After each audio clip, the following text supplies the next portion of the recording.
لیکن میں ذرا آپ کے سامنے یہ خبر رکھنا چاہتی ہوں کہ ذرائع کے مطابق اجلاس جو ہوا ہے اس میں شہباز شریف تھے، مریم نواز تھے، اسحاق ڈار تھے، مریم اورنگزیب تھیں اور خواجہ سعد رفیق جو ہیں وہ شامل تھے۔ اس کے علاوہ اعظم نذیر تارڑ تھے، ایاز صادق تھے، احسن اقبال تھے، رانا تنویر تھے، سلمان شہباز تھے اور ملک احمد خان بھی اس کے اندر شریک تھے۔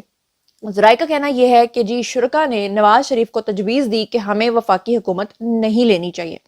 پنجاب میں نون لیگ اور آزاد اراکین کے ساتھ مل کر ہمیں آسانی سے حکومت بنانی ہے۔ ذرائع نے یہ بھی بتایا کہ اسحاق ڈار جو تھے انہوں نے کہا کہ نون لیگ کی پنجاب میں آزاد اراکین کو ساتھ ملا کر جو تعداد ہے وہ 154 ہو گئی ہے۔ شرکا نے مزید کہا کہ ہمیں صرف پنجاب کے اوپر فوکس کرنا چاہیے۔ نواز شریف نے کہا کہ وفاقی حکومت بنانے کے لیے کسی اتحادی جماعت کی غیر اصولی بات کو نہیں ماننا چاہیے۔ اس میٹنگ کے اندر جو کچھ شرکا ہیں انہوں نے یہ بھی کہا کہ وفاقی حکومت لینے کا صرف ایک مقصد ہے کہ ملک معاشی بحران کا اس وقت شکار ہے، لہٰذا ہمیں وفاق میں بھی آنا چاہیے۔ گزشتہ دنوں آپ کو پتا ہے کہ مرکز میں نون لیگ، پی پی، ایم کیو ایم اور دیگر نے مل کر آپ کو پتا ہے کہ حکومت بنانے کا ایک اعلان کیا تھا۔ اب یہاں پر بہت ساری رائے جو ہے وہ آ رہی ہے، یعنی کہ نون لیگ جو ہے وہ اگر وفاق میں آتی ہے تو بالکل آپ کو یاد ہوگا کہ جس طرح پہلے انہوں نے پی ڈی ایم کی گورنمنٹ بنائی اس میں 16 ماہ محنت کرنے والی جماعت کون سی تھی؟ صرف نون لیگ تھی۔ لیکن بعد میں سارے الزامات کس کے اوپر آ گئے؟ نون لیگ کے اوپر۔ پاکستان کی 75 سالہ تاریخ میں اگر آپ ترقی کے ادوار کو دیکھیں تو صرف نون لیگ کے بنتے ہیں، اگر آپ سارے پروجیکٹس کو دیکھیں تو صرف نون لیگ کے بنتے ہیں۔ اگر آپ نون لیگ کے پروجیکٹس کو نکال دیں تو پاکستان کا وہ حال ہے جو اس وقت آپ سندھ کے اندر جا کر دیکھیں، پاکستان کا وہ حال ہے کہ پاکستان سوائے آپ کو یہاں پہ کھنڈرات کے اور کچھ نظر نہیں آئے گا۔ لیکن اس کے باوجود افسوس کی بات ہے وہ مجھے میاں محمد نواز شریف کی ایک وہ بات یاد آ رہی ہے جس میں انہوں نے کہا تھا کہ لواری ٹنل ہم نے بنائی، موٹر ویز ہم نے بنائی، لیکن لوگ جب ووٹ دینے پہ آتے ہیں تو وہ کسی ایسے بیوقوف سانڈ کو جا کے ووٹ دے دیتے ہیں جو اس کا قابل نہیں ہوتا، جو اس کا اہل نہیں ہوتا، تو کیا ان کا دل نہیں دکھتا؟ اب ایسے میں جو ملک اس وقت معاشی بحران کا شکار ہے،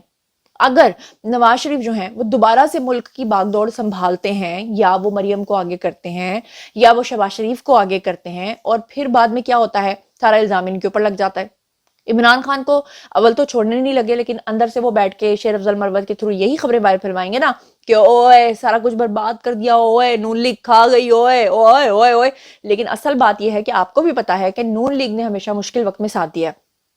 بات اگر ہم کریں اسٹیبلشمنٹ کی، اسٹیبلشمنٹ کو اس وقت نون لیگ کا پرائم منسٹر چاہیے۔ اس کی وجہ یہ ہے کہ اسٹیبلشمنٹ یہ چاہتی ہے کہ نون لیگ جو ہے اس میں جو مین ان کا پریفریبل بندہ ہے، نون لیگ میں جو ان کی موسٹ پریفریبل چوائس ہے وہ ہیں شہباز شریف، کیونکہ اسٹیبلشمنٹ کو یہ لگتا ہے کہ نواز شریف زیادہ اصولی ہیں، زیادہ سخت ہیں، کسی بات پہ سٹبن ہو جائیں یا کسی بات پہ سٹینڈ لے جائیں تو پوری پارٹی کے ساتھ ہماری خراب ہو سکتی ہے۔ اسٹیبلشمنٹ کو اس بات کا بھی ادراک ہے کہ جو اسحاق ڈار ہیں وہ معیشت کو سنبھال سکتے ہیں، کسی اور کے پاس اس طرح کا وزیر خزانہ ہے نہیں۔ آئی ایم ایف سے جب پیسہ لیتے ہیں تو آئی ایم ایف اپنے وزیر خزانہ کو جو ہے نا ریکمینڈ کرتا ہے، جبکہ نون لیگ وہ واحد جماعت ہے جن کے پاس اپنا وزیر خزانہ موجود ہے۔ ادروائز آپ کو عمران خان کے دور میں یاد ہوگا جو شوکت ترین ہے یا حفیظ پاشا ہیں یا جو لوگ آئے تھے وہ سارے کے سارے آئی ایم ایف کے لوگ تھے۔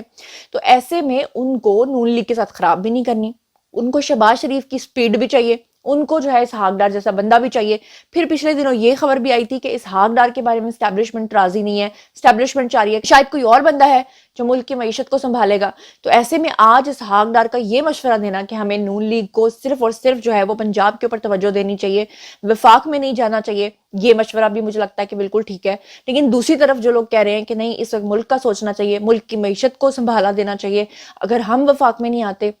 دوسری جماعتیں چاہتی ہیں تو مسئلہ بہت زیادہ خراب ہو سکتا ہے، تو ان کا مشورہ بھی مجھے ٹھیک لگتا ہے۔ اور تیسری طرف اگر ہم دیکھیں تو جناب پی ایم ایل این کو اس وقت بڑی کامیابی اس صورت میں مل رہی ہے کہ جتنے بھی آزاد امیدواران ہیں وہ اپنی مرضی سے نون لیگ میں شمولیت اختیار کر رہے ہیں۔ پی ٹی آئی نے اس کے اوپر بڑی دھاندلی کا رولا ڈالا، انہوں نے کہا جی کہ یہ خرید رہے ہیں، جبکہ نون لیگ کے جو ترجمان تھے جب وہ سامنے آئے انہوں نے آ کر ایک پروگرام میں شرکت کی، انہوں نے کہا کہ اگر ہم 25-30 آزاد امیدوار بھی خرید لیتے ہیں اس کے باوجود بھی ہم وفاق میں اس طرح سے حکومت بنانے کے قابل نہیں ہوتے تو ہم اپنی پاکٹ سے پیسہ کیوں خرچ کریں گے، ہمیں کیا ضرورت پڑی ہے کہ ہم لوگوں کو خریدیں، لوگ اپنی مرضی سے آ رہے ہیں۔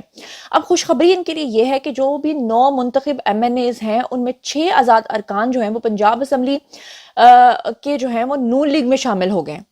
کیا تفصیلات ہیں ذرا میں آپ کو بتاتی ہوں کہ لاہور میں این اے 92 سے 9 منتخب رکن ہیں قومی اسمبلی، رشید اکبر نوانی،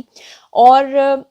ان کے سمیت جو 6 آزاد امیدوار ہیں انہوں نے نون لیگ میں شمولیت اختیار کی ہے۔ لاہور میں NN92 سے آزاد حیثیت میں انتخاب جیتنے والے MNA اور 6 آزاد MPs نے مریم نواز سے ملاقات کی اور انہوں نے نون لیگ کے اندر شمولیت کا اعلان کر دیا۔ ملاقات کرنے والوں میں جو لوگ شامل ہیں، یہ جو 6 لوگ ہیں، ان کے نام ذرا سن لیں۔ ان میں MNA رشید اکبر نوانی ہیں،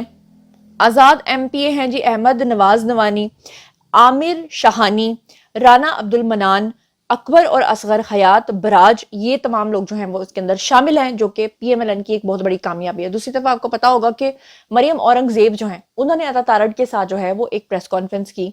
عطا تارڑ نے بتایا کہ جتنے بھی PTI کی طرف سے دھاندلی کا شور مچایا جا رہا ہے، اور PTI جو کہہ رہی ہے کہ جناب ان کے پاس تو فارم 45 ہیں، وہ سارے کے سارے جعلی، فیک اور ایڈیٹڈ ہیں، اور یہ خبر تو میں آپ کو کافی عرصہ پہلے دے چکی تھی، جبکہ انہوں نے پریس کانفرنس آج کی ہے۔ حالانکہ یہ پریس کانفرنس ان کو بہت دیر پہلے کرنی چاہیے تھی، لیکن بہرحال دیر آئے درست آئے۔ مریم اورنگزیب اور عطا تارڑ نے تو یہ بھی کہا کہ جو خیبر پختونخوا کے اندر بہت زیادہ دھاندلی ہوئی ہے، اور جو آروز نے مل کر وہاں پہ جس لیول کے اوپر دھاندلی کر کے جنہوں نے بھی شیر کو ووٹ ڈالا وہ ساری پرچیاں اٹھا کے ڈسٹ بینز میں پھینکی ہیں، ان سب کو اکٹھا کر کے ثبوت کے طور پہ سب کے سامنے لائیں گے، الیکشن کمیشن میں جمع کرائیں گے اور بتائیں گے کہ کتنے بڑے لیول پہ جو ہے وہ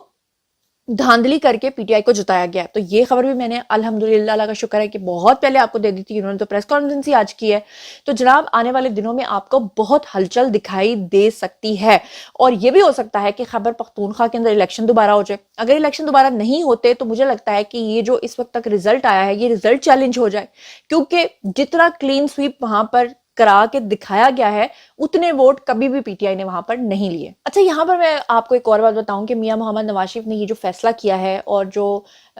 فیصلے اب آنے والے ہیں، جو سرپرائزز آنے والے ہیں، اور سب سے بڑھ کر یہ کہ جو پارٹی کے اپنے لوگ خاص طور پہ اسحاق ڈار سمیت کہہ رہے ہیں کہ ہمیں پنجاب میں رہنا چاہیے، وفاق میں نہیں جانا چاہیے، تو اس کے حوالے سے یہ اسد آر چودھری ہیں جی، انہوں نے ایک ٹویٹ کیا اور مجھے کافی حد تک سملیرٹی لگ رہی ہے میرے نیریٹو سے، اس لیے میں چاہتی ہوں کہ میں یہ ذرا ٹویٹ آپ کے سامنے پڑھوں۔ وہ کہتے ہیں کہ اگلا IMF کا جو پروگرام ہے اگر وہ پاکستان نہیں لیتا تو پاکستان ڈیفالٹ کر جائے گا، فوج کو پیسے نہیں ملیں گے، اور جون میں بجٹ بنانا بھی بہت ضروری ہے۔ پوری دنیا میں سب سے زیادہ IMF پروگرام لینے والا ملک پاکستان ہے، تاریخ کا سخت ترین پروگرام بھی یہ ہوگا، اور اسٹیبلشمنٹ کو شہباز شریف جو ہے وہ ہر صورت چاہیے، وہی میری والی بات۔ آگے وہ کہہ رہے ہیں کہ شہباز شریف جو ہے وہ مزید آزاد کے بغیر جو ہے وہ نہیں آئیں گے، اور وہ 5 سال کی گارنٹی بھی مانگیں گے، کیونکہ آج اگر حکومت بنتی ہے اور 16 ماہ کے بعد اس کو ختم کر دیا جاتا ہے، 8-10 مہینے کے بعد ختم کر دیا جاتا ہے، تو پھر وفاق میں آنے کا اور معیشت کو سنبھالا دینے کا اور سارا الزام خود لینے کا فائدہ نہیں ہوگا نون لیگ کو۔ اس وقت سب سے زیادہ پریشان اسٹیبلشمنٹ ہے، شہباز شریف کے علاوہ کسی کو بھی لانا پڑا تو ملک نہیں چلے گا۔ لوگوں کو اسٹیبلشمنٹ کے خلاف دنگے اور بلوے جو ہیں وہ شروع کروا دیے جائیں گے۔ ویسے بھی 9 مئی کا بیانیہ مکمل کمپرومائز پڑ جائے گا، اور اس کمپرومائز کرنے کا مطلب یہ ہے کہ کل کو پھر کوئی کلٹ جو ہے وہ چڑھائی کر سکتا ہے، اور ویسے بھی یہ فوج کے لیے بڑی ہزیمت ہوگی کہ 9 مئی کے مجرموں کو اگر سزا نہیں ہوتی، الیکشن میں جو غلطیاں ہو گئیں اسٹیبلشمنٹ کے پاس اس کو کسی حد تک سدھارنے کے لیے صرف چند دن ہیں آزاد لا کر، یہ انہوں نے کہا ہے۔ مطلب یہ ہے کہ آزاد امیدواران جو ہیں اگر بڑی تعداد میں نون لیگ میں آتے ہیں اور اسٹیبلشمنٹ کی طرف سے بننے والی حکومت کو یہ ایشورنس دی جاتی ہے کہ جناب آپ ہی حکومت میں رہیں گے 5 سال تاکہ آپ ملک کو سنبھال سکیں، تو پھر تو ٹھیک ہے۔ لیکن اگر 8-10 مہینے کے بعد تختہ الٹ دینا ہے، مخلوط حکومت چلنے نہیں دینی ہے، فیصلے کرنے نہیں دینے، تو پھر نون لیگ کو میرا بھی یہ خیال ہے کہ وفاق میں آ کے اپنے سر پہ الزام نہیں لینا چاہیے۔ اور تیسری طرف اگر ہم بات کریں تو مولانا فضل الرحمان جو ہیں ان کے بارے میں آپ لوگ جانتے ہیں کہ کس طرح سے انہوں نے PTI کے ساتھ مذاکرات کی جب بات کی، اور مزیدار بات یہ ہے کہ PTI جنہوں نے مولانا صاحب کو ڈیزل کا نام دیا تھا انہوں نے اب ان کو مولانا کہنا شروع کر دیا، اور عمران خان نے جیل سے یہ پیغام بھیجا کہ مولانا صاحب تو بڑے اچھے سیدھے سادے اور نیک عالم ہیں، مجھے تو یہ سب کچھ سکھانے والے جنرل باجوہ اور فیض تھے، وہ مجھے کہا کرتے تھے کہ یہ سب کچھ کہو۔ یعنی عمران خان پھر سے وہی بات پہ آ گئے کہ میں روٹی کو چوچی کہتا ہوں۔ اور پھر آپ کو پتا ہے کہ مولانا فضل الرحمان نے جنرل باجوہ اور جنرل فیض کے اوپر الزام لگا دیا اور کہا کہ جی عمران خان کی حکومت گرانے کا جو مشورہ، تحریک عدم اعتماد کا جو مشورہ ہے وہ مجھے جنرل باجوہ اور فیض نے دیا تھا۔ لیکن بعد میں پھر مولانا صاحب نے اپنا بیان بدل لیا اور انہوں نے کہا کہ نہیں، باجوہ صاحب تو اس میں شامل تھے لیکن جنرل فیض اس میں شامل نہیں تھے۔ اچھا، اب جناب جنرل فیض اور باجوہ صاحب جو ہیں ان کا بھی رد عمل سامنے آیا ہے۔ رد عمل تو آپ نے سنا ہی ہوگا۔ سابق آرمی چیف اور DGI SI کے قریبی ذرائع جو ہیں انہوں نے مولانا صاحب کے بیان کی تردید کرتے ہوئے کہا کہ JUI امیر کو چاہیے کہ وہ پہلے اپنے حقائق کو درست کر لیں، کیونکہ جنرل فیض حمید عدم اعتماد کی تحریک پیش کیے جانے کے کئی ماہ پہلے ISI کو چھوڑ چکے تھے، بلکہ وہ تو اس وقت کور کمانڈر پشاور تھے۔ انہوں نے کہا کہ مولانا صاحب یہ بھول گئے ہیں کہ جس وقت عمران خان کے خلاف عدم اعتماد کی تحریک لائی گئی، اس وقت وہ جنرل فیض جو ہیں وہ کور کمانڈر پشاور تھے۔ انہوں نے کہا کہ جنرل فیض 2021 میں اسلام آباد جا چکے تھے۔ جنرل باجوہ کے قریبی ذرائع کا کہنا یہ ہے کہ سابق آرمی چیف کے مولانا سے 2 مرتبہ ملاقات ہوئی تھی۔ ایک ملاقات اس وقت ہوئی تھی جب مولانا اس وقت کے آرمی چیف کے گھر ان سے ملنے کے لیے گئے تھے، جبکہ عمران خان کے خلاف جو ہے وہ لانگ مارچ کر رہے تھے۔ کہا جاتا ہے کہ یہ ملاقات جو ہے وہ انتہائی ناخوشگوار تھی۔ جنرل باجوہ دوسری ملاقات مولانا فضل الرحمان کے ساتھ 26 مارچ 2022 کو دوسرے کئی اپوزیشن لیڈرز رہنماؤں کی موجودگی میں ان کی ہوئی تھی، جس میں شہباز شریف تھے، بلاول بھٹو تھے، اختر مینگل تھے، شاہ زین بگٹی تھے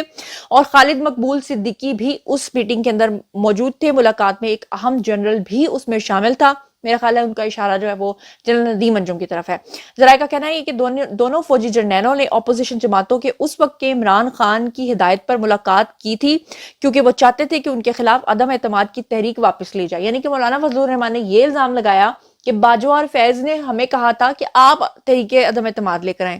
جبکہ تمام ذرائع سے یہ بات کنفرم ہوئی ہے کہ اصل میں تو باجوہ صاحب عمران خان کا ساتھ دے رہے تھے، وہ بلکہ الٹا آ کر کہہ رہے تھے کہ آپ یہ جو تحریک عدم اعتماد کرنے جا رہے ہیں اس کو مت کریں، مجھے عمران خان نے آپ کے پاس بھیجا ہے کہ آپ اس کو واپس لے لیں۔ لیکن مولانا صاحب نے بہرحال جو کہنا تھا وہ انہوں نے کہہ دیا، اور مولانا صاحب جو ہیں وہ بڑے زیرک قسم کے سیاستدان ہیں، وہ ایسے ہی نہیں منہ سے کوئی بات نکال دیتے، پھر اچانک سے باجوہ کا نام وہیں پہ رکھ کے اور جنرل فیض کا نام اس میں سے نکال کے اور نام جنرل ندیم انجم کا لگا دینا، یہ بڑی حیران کن بات ہے۔ کچھ لوگ یہ بھی کہہ رہے ہیں کہ ہو سکتا ہے کہ آنے والے دنوں میں جو مولانا فضل الرحمان ہے ان کا جو جھکاؤ ہے وہ نون لیگ کی طرف ہے، اور نون لیگ ان کو منا لے اور اس کے بعد پھر سے PTI کو اپنے جلیبی ٹرن کے اوپر، اپنے یو ٹرنز کے اوپر سبکی کا سامنا کرنا پڑے، جو کہ ان کو کبھی بھی نہیں ہوتا۔ بہرحال یہ اب تک کا سینیریو جا رہا ہے، اور پاریہ جی آپ لوگوں کی آئی کامنٹ سیکشن میں مجھے بتائیے کہ 9 مئی کے کلپریٹس کو اس طرح سے چھوڑنا آپ کو کیسا لگتا ہے، اور مجھے یہ بھی بتائیے کہ اب جو مولانا فضل الرحمان ہے ان کی بات سے آپ کس حد تک اتفاق کرتے ہیں، اور یہ بھی کہ کیا نون لیگ کو اب بھی پنجاب لینا چاہیے اور وفاق میں نہیں آنا چاہیے، اور اگر آنا چاہیے تو کیوں آنا چاہیے؟ جو کچھ بھی آپ سوچتے سمجھتے ہیں آئیے شیئر کیجیے، پرسنلی جواب دوں گی۔ مزید خبریں، ولاگز، انٹرویوز اور سیاسی تجزیے جاننے کے لیے میرے ساتھ کنیکٹڈ رہنا ہرگز مت بھولیے گا۔ چینل کو سبسکرائب کر لیجیے گا۔ اپنا بہت خیال رکھیے گا۔ اللہ نگہبان۔